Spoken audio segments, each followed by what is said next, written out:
안녕하세요. 제 소개를 먼저 하고 싶은데 살짝 부끄럽네요. 저는 20대 중반의 젊은 나이인데 혼전임신으로 결혼한 케이스입니다. 제가 즐겨보는 채널인데 20대가 사연을 보내본 적은 없어서 사실 많이 망설였어요. 좋은 시선이 없을 것 같아서요. 그렇지만 나이를 불문하고 엄마는 엄마인 거고 시집살이는 불변의 법칙이니까 한번 용기 내어 들려드리겠습니다. 남편과는 딱 20살에 만났어요. 20살 2월달에 지인 소개로 알게 되었는데 어찌나 개그 코드도 잘 맞고 통하는 게 많던지 금세 연인으로 발전했습니다. 서로의 대학교가 근처라서 저희는 각자 공부를 하고 따로 만나서 점심을 먹거나 저녁을 먹으며 데이트를 대신했어요. 과제가 많거나 공부를 해야 할 때는 함께 독서실을 다니며 공부를 했습니다.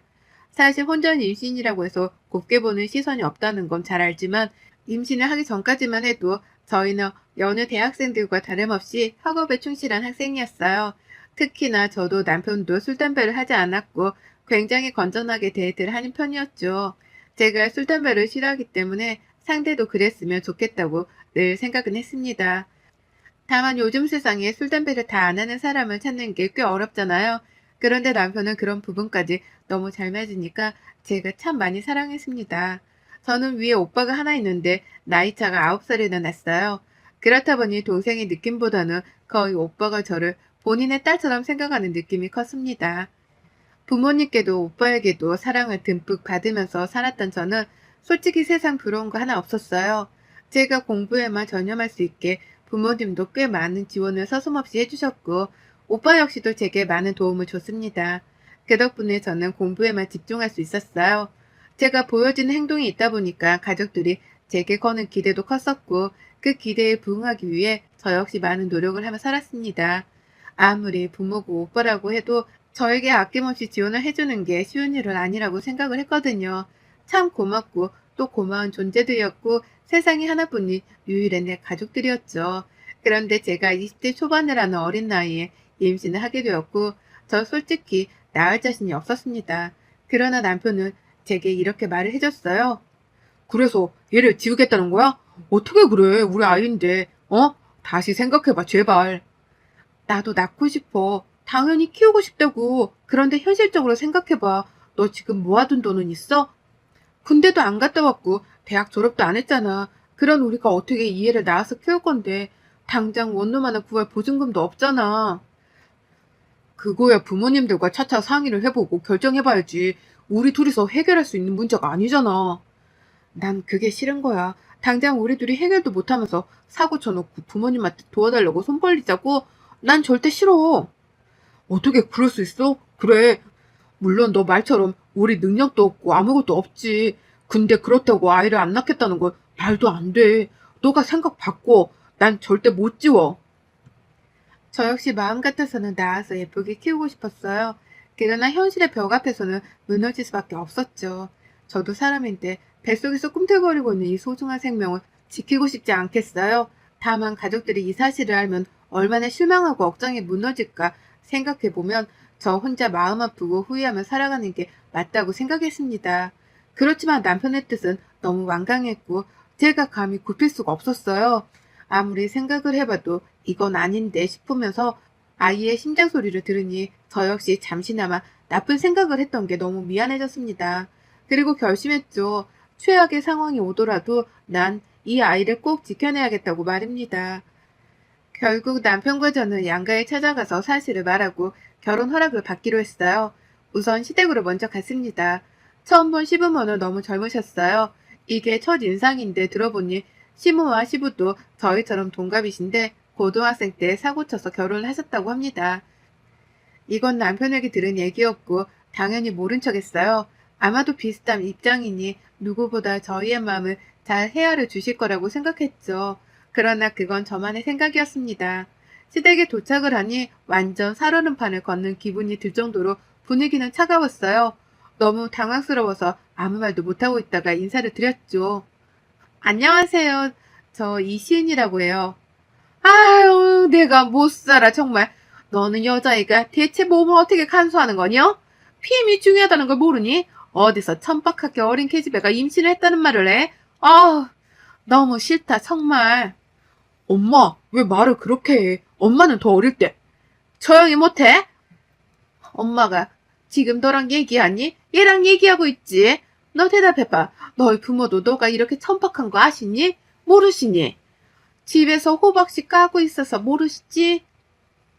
부모님 번호 알려줘. 내가 직접 전화해서 말할 테니까. 네? 아, 저희가 오늘 저녁에 가서 말씀드릴 거거든요. 직접 말할 수 있게 기회를 주시겠어요? 네가 뭐라고 내가 기회까지 줘야 하는데? 난 싫은데 어쩌니? 네? 아, 이렇게 갑자기 전화로 말씀하시면 많이 놀라실 것 같아서요. 나는 안 놀랐겠어? 너 되게 이기적이다, 어? 시몬은 정말 그야말로 강력한 상대였습니다. 태어나서 저렇게 차갑고 센 사람을 처음 봐서 저는 너무나도 당혹스러웠어요. 설마 진짜 전화하지는 않으시겠지 싶었는데 제 핸드폰을 확 빼앗더니 잠금을 풀라고 하셨고 싫다고 하니 억지로 풀으셨죠. 그 후 핸드폰에 저장된 엄마 번호로 전화를 하셨고 스피커 통화를 하셨습니다. 어머님, 제발 제가 먼저 말할 수 있게 해주세요. 네? 조용히 하라고! 여보세요? 네. 이시은 어머니세요? 네. 누구세요? 저는 그쪽 따님이 만나고는 남자친구 엄마입니다. 다름이 아니라 그쪽 따님이 지금 저희 집에 와서 무릎 꿇고 애 가졌다고 결혼한다며 허락해달라는데 전 이렇게 몸 함부로 굴리고 간섭 못하는 애를 며느리로 드리기는 싫거든요. 그래서 그쪽 생각 들어보려고 전화했네요. 네? 대체 무슨 소리를 하는 건지 모르겠네. 저희 시은이 그럴 애 아닙니다. 이거 보이스피싱이야 뭐야. 끊습니다. 당신 딸이 임신을 했다는데 뭔 보이스피싱입니까? 딸이나 애미나 똑같네 똑같아. 아무튼 답답한 소리 하지 말고 어떻게 할 건지나 말해보세요. 당신 대체 누군데 이렇게 무례한 겁니까 얘? 몇 번을 말해요. 당신 딸 남자친구 엄마라고요. 말귀를 못 알아먹네. 이딴 집이랑 사돈을 맺었다가는 내가 죽지 죽어. 시몬은 정말 최악이었습니다. 제가 부모님께 설명하고 말할 기회조차 주지 않았고 곧장 전화를 해서 아주 무례하게 난리를 쳤어요. 어떻게 사람이 저렇게 무례할 수 있을까요? 결국 보다 못한 남편이 나섰습니다. 엄마 대체 뭐 하는 거야? 내가 결혼할 여자라고 사랑하는 여자라고 데려왔는데 너무 예의가 없는 거 아니야?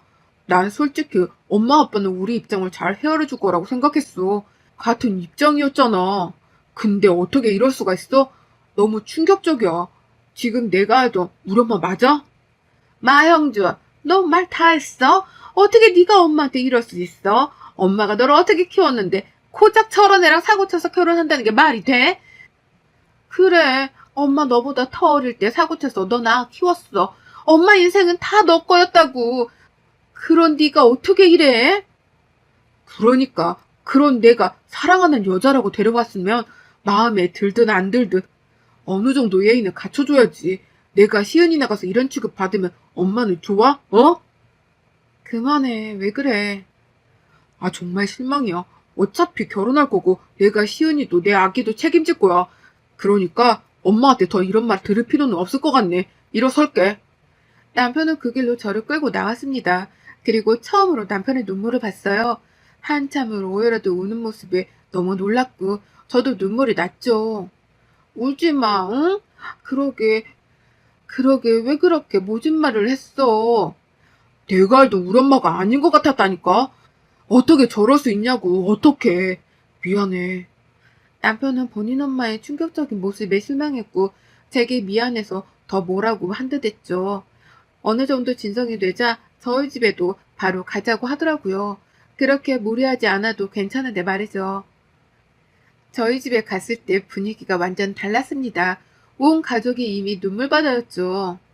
시은아, 너 이거 아니야. 잘 생각해봐. 어? 너 시어머니 될 사람 성격 보통 아닌데 어떻게 감당하려고 그래. 차라리 혼자 키워. 엄마랑 아빠가 다 도와줄게. 어? 죄송합니다. 정말 죄송합니다. 제가 앞으로는 시은이 그런 일 당하지 않도록 앞서서 막을게요. 허락해 주세요. 내가 지금 억장이 무너져서 말이 안 나오는데 모르겠다. 모르겠어. 자식이 부모 뜻대로 되는 것도 아니고 결국 시은이 너도 네 인생이 있는 건데 엄마가 이래라 저래라 할 건 아니지 싶은데 이게 맞는지도 모르겠다 정말로. 결국 저희 집에서는 허락을 받았고 저희는 결혼식은 우선 생략하고 살림부터 합치기로 했습니다. 남편이 시댁에 어떠한 도움도 받지 않을 거라고 했는데 저 역시 그 말에 동의를 했어요. 괜히 도움 한번 받았다가 평생 그걸로 골치 아플 것 같았거든요. 다행인 건지 부모님이 제 결혼 자금으로 주려고 여태 모아두셨던 게 있으셨고 그걸 받아서 집은 구할 수 있었습니다. 방 2개의 작은 빌라였지만 저희 세 식구가 살기에는 충분했어요. 살림을 합치고 나서 전 곧장 집에서 할 수 있는 일을 찾아봤습니다. 남편이야 나가서 어떻게든 돈을 벌 수 있었지만 임신 중인 저는 나가서 일하는 게 쉽지 않았죠. 심지어 대학생 신분으로 할 수 있는 일이 뭐 얼마나 있겠어요. 한참을 찾고 또 찾다가 제 눈에 들어온 건 바로 영상 편집이었고 열심히 배운 후 집에서 영상 편집 일을 받아가며 했습니다. 소일거리라 한두 번씩 들어오더니 자리를 잘 잡았어요. 월에 못해도 직장인 급여 정도는 벌게 되었죠. 저희는 당장 목돈을 만드는 게 우선이라서 제가 번 돈에서 30만 원을 제외하고는 다 저금을 했습니다. 저는 30만 원으로 한 달을 살았고 남편 월급으로는 고정지출 나갈 거 내고 남편은 40만 원을 빼고 다 저축했어요. 그렇다 보니 한 달에 저금하는 돈이 어마어마했습니다. 돈이 없었지만 금세 모이니까 또 돈 모으는 재미가 있었어요. 아이가 태어나기 전까지는 무조건 허리띠 졸라매고 살자고 다짐했었고 저 정도 용돈으로도 충분히 살 수 있었습니다. 저희 집이 친정 근처라 엄마가 늘 반찬을 해다 주셔서 그걸로 끼니를 때웠었고 어쩌다 외식하거나 배달 음식을 먹어도 부족하진 않았어요. 시작은 부모님 가슴에 대못받고 한 결혼 생활이지만 꼭 현명하게 잘 살고 있다는 걸 보여드리고 싶었습니다. 친정에서는 남편이 성실하게 일하고 열심히 사는 걸 보며 저희를 인정해 주셨지만 시모는 여전했어요. 어느 날 느닷없이 집에 와서는 방에 앉아서 일하는 저를 보며 그러셨죠. 넌 임신한 애가 하루 종일 컴퓨터 앞에서 뭐하니? 아, 어머님 저 이거 일하는 거예요. 집에서 일해봤자 뭐 얼마나 본다고 그래? 그럴 시간 있으면 청소나 하고 빨래나 해라. 그게 이제부터 네 일이야. 알아들어? 그리고 너 왜 안부 전화 같은 걸 안 하니? 그게 솔직히 말씀드리자면 제가 하려고 해도 이 사람이 자꾸 막아요. 어머님이랑 대화하지 말라고요. 뭐야? 웃기고 있네. 우리 형준이가 뭐 그럴 대로 보여? 오해 생기는 게 싫어서 솔직하게 말씀드린 거예요. 나중에라도 물어보세요, 그럼. 얘 아주 웃기는 구석이 있네. 너 나랑 내 아들 사이 이간질 시키려는 속셈 내가 모를 것 같냐? 내가 인생을 너보다 얼마나 더 살았는데 너 같은 여우 하는 짓을 내가 모를 것 같아? 시몬은 이유도 없이 그냥 저를 구박했습니다. 그런데 타격이 딱히 없었어요. 왜냐면 시모가 하는 말에 제가 열받아 할 가치를 느끼지 못했습니다. 한마디로 시몬은 가볍게 무시할 수 있는 정도가 되었어요. 말끝마다 천박하다, 몸간수 똑바로 해라 등등의 말을 서슴없이 내뱉었지만 저는 무시했습니다. 제가 반응이 없으니까 시모가 더 약올라서 저를 더 괴롭히는 느낌이 있기는 했어요. 그렇지만 상대하고 싶지 않았어요. 그렇게 시간이 흘러 출산을 했고 아이가 태어나니 하루하루가 정신없이 흘러갔습니다. 하루에 몇 시간을 제대로 잠도 못 자고 애를 봐야 했지만 전 그것도 좋았어요. 신기하게도 남편과 저를 딱 반반씩 닮은 아이의 모습은 그저 천사 같았습니다. 아이가 태어나고 제가 일할 시간이 많이 줄어들긴 했지만 그렇게 되면 모을 수 있는 돈이 적어진다는 생각에 저는 안 그래도 못 자는 잠을 더 줄이고 일과 육아 그리고 살림까지 뭐 하나 놓치지 않고 다 잡고 끌고 갔습니다. 그러던 어느 날 시모가 시댁으로 당장 오라는 연락을 했어요. 당연히 가기 싫었지만 어쩌다 한번 가는 시댁인데 거부할 수 없어서 애를 데리고 갔습니다. 근데 이날 제가 컨디션이 좋지 않아서 다음날 가겠다고 했는데 시모가 곧 죽어도 당장 오라고 하는 바람에 갔어요. 시댁에 도착을 했고 남편과 통화 중이었죠. 시모도 누군가랑 통화를 하고 있기에 이어폰을 낀 채 남편과 대화를 하고 있었습니다. 그런데 제가 통화 중이라는 걸 모르던 시모는 제게 막말을 퍼부었죠. 야, 너는 내가 오라고 해야 오니? 다른 집 며느리들은 알아서 딱 와가지고 어머님 하면서 아양도 부리는데 대체 너는 곰새끼도 아니고 왜 그러냐? 우리 형준이 꼬셔서 애가 질 때처럼 좀 해봐. 그럼 내가 널 미워하겠어? 키워라도 해주지. 발랑 까진 게 순수한 척하는 꼴도 보기 싫고 정말 너란 애 떠올리기만 해도 끔찍하게 싫어. 내가 내 아들을 어떻게 키웠는데 너까지 게 감히? 어머님 정말 왜 그러세요? 또 이러려고 여기까지 오라고 하신 거예요? 제가 오늘 컨디션 안 좋다고 말씀드렸는데. 네가 아픈 거랑 나랑 무슨 상관이냐? 내가 신경 써야 해? 알 바 아니지. 어머님, 정말 너무하신 거 아니에요? 놀랍게도 이후 기억이 없습니다. 제가 쓰러졌다고 해요. 그런데 여전히 통화 중이었고 시무가 혼자 말하는 걸 남편이 들었답니다. 어머, 얘 왜 이래? 야, 정신 차려. 에이씨, 재수없게 여기서 쓰러지고 난리야. 머리부터 발끝까지 마음에 드는 구석이라고는 하나도 없다니까 정말. 몸매도 별로고 성격도 별로고 얼굴도 별로인데 대체 형준이 이 자식이 이딴 어디가 좋다고 저러는 거야. 잠자리를 잘하나? 하긴 계집애가 앙큼한 구석이 있어서 뭐 그럴 수도 있겠네. 저는 눈 떠보니 병원이라 깜짝 놀랐는데 더 놀란 건 뛰어온 남편이 오자마자 시모에게 윽박 지르는 걸 보고 더 놀랐습니다. 무슨 상황인지를 전혀 몰랐으니 말이죠. 엄마, 미쳤어 정말? 어떻게 그런 말을 할 수가 있어? 나 시은이랑 통화 중이었어. 아까 시은이 쓰러졌을 때 엄마 혼자 한 말 내가 다 들었다고. 진짜 입에도 못 담겠는데 대체 그런 말을 어떻게 해? 그냥 우리한테 연락하지 마. 엄마 이런 사람이란 거 나 정말 몰랐거든. 그래도 저번에는 이렇게 소리쳐놓고 마음이 아파서 약해졌는데 오늘부로 더는 보기 싫다. 그냥 각자 사는 게 좋겠어. 뭐야? 이런 불효자 놈아. 어떻게 엄마한테 그럴 수가 있어? 막말로 저게 천박하지만 않았어도 네 팔자가 이렇게 꼬였겠어? 지금 대학에서 열심히 공부하고 원하는 길로 갔겠지, 안 그래? 부건 시은이도 똑같아. 아니 오히려 나보다 성적 좋았고 미래가 트여있는 애였다고. 그런 애를 나 같은 놈 만나서 저러고 있는데 엄마는 왜 그런 생각을 못해? 처갓집에서는 내가 나쁜 놈이라고 알아들어? 그런데도 한 번은 나한테 인상 쓰신 적이 없으셔. 과연 그게 내가 마음에 들어서 그러신 걸까?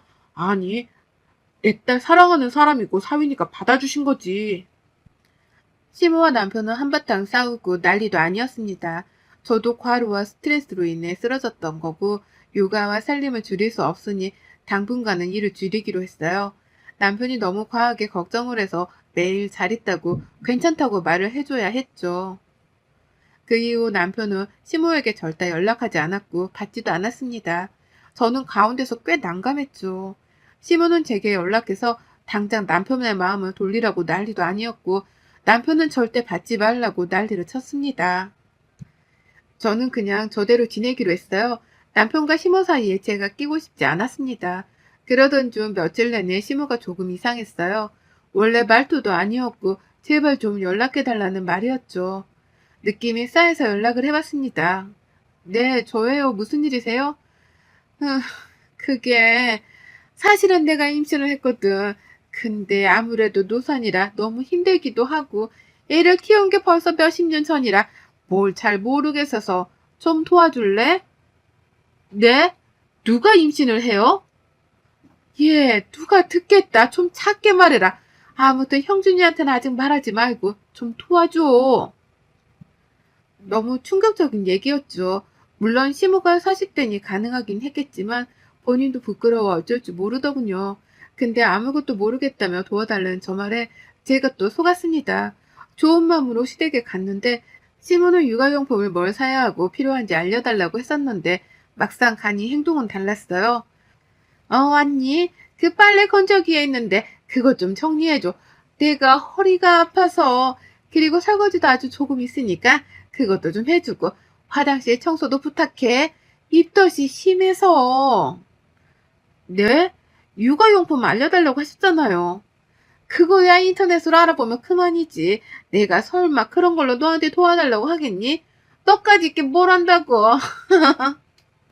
대체 왜 그런 거짓말을 하세요? 아니 연기를 하신 건가? 왜 그러세요 대체? 그렇게까지 해서 저를 부려먹고 싶으세요? 응, 넌 내 며느리니까 알아서 키워야 하는데 안 기어다니잖아. 그럼 내가 기어다니게 해줘야지. 아, 그러세요? 저도 진짜 참을 만큼 참았는데 이제 더는 못 참겠네요. 부디 잘 해결하시길 바랍니다. 뭐라는 거야? 청소나 하고 가. 직접 하세요. 손바닥 있지 않으세요? 전 나오자마자 시모 단골 미용실로 갔어요. 가서 머리를 자르며 소문을 내줬죠. 아이고 오랜만에 오네. 시댁 갔다 오는 길인가 봐. 네, 다녀왔는데 원장님이 워낙 몰이를 잘해주셔서 다른 곳을 갈 수가 있어야죠. 그나저나 형준이 엄마는 잘 지내? 요즘 통 안 보이네. 아하, 어머님 임신하셔서 매일 쉬고 계세요. 뭐? 누가 임신을 해? 형준 엄마가? 정말이야? 세상에 세상에 나이가 몇인데. 아이고, 지금 애가 돌도 안 지나지 않았어. 이거 완전 족보 꼬이네 꼬여. 뭐 저도 많이 놀라긴 했는데 금슬이 좋으신가 봐요. 그렇게 며느리는 잡들이 하더니 본인이 임신을 했네. 웃겨 정말. 미용실 손님들과 원장님들에게 말한 거면 동네 전체에 소문이 퍼진 거라고 보면 됩니다. 그걸 노렸던 거고요. 원래 시모를 별로 좋아하지 않아서 그런지 손가락질하고 욕하고 흉보고 난리도 아니었죠. 결국 시모는 동네에서 이사했고 제게 막 뭐라고 하길래 제가 한마디 해줬네요. 일 당하면 저는 마음대로 돌려주는 성격이니 건들지 말라고요. 그 뒤로 시모와는 따로 연락을 안 하고 지내고 저희 가족들끼리 잘 살고 있답니다. 여러분의 생각은 댓글로 남겨주세요. 오늘 또 시청해 주셔서 정말 감사합니다.